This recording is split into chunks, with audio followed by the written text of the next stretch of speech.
Hey guys, today we are doing IXL S.1. So you can either click on the link or come to IXL and go to S1, multiply unit fractions by whole numbers using number lines. So now that sounds like a lot, but it's really not that complicated. You guys are going to find this pretty much the same as multiplying fractions, only this time you have a visual with it.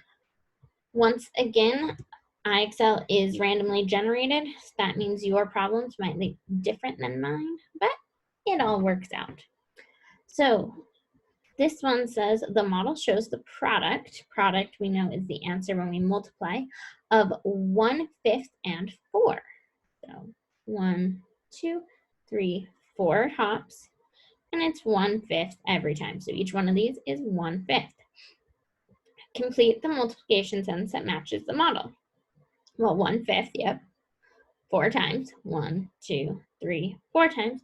Lands us at this box, which is 4 on top. Oops, gotta click on it. 4 on top and 5 on bottom.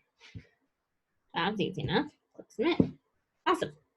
This one here goes through. The model shows us the product of 2 and 1/3. Yep, we got 1/3, 1/3, and we do it 2 times. 1, 2.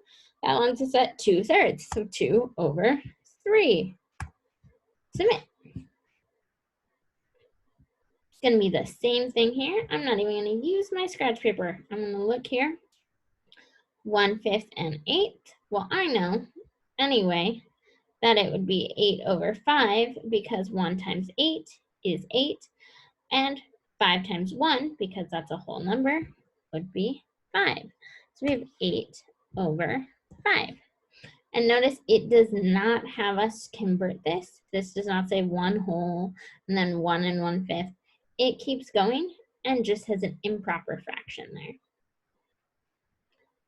9 and 1/3. 1, 2, 3, 4, 5, 6, 7, 8, 9.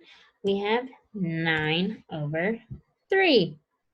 Super easy. This one should be pretty good for you guys. I did a bunch. I think you get the idea of it. Remember, you're not changing it to an improper, or from an improper fraction to a mixed number. You've already got it. All right, enjoy, guys.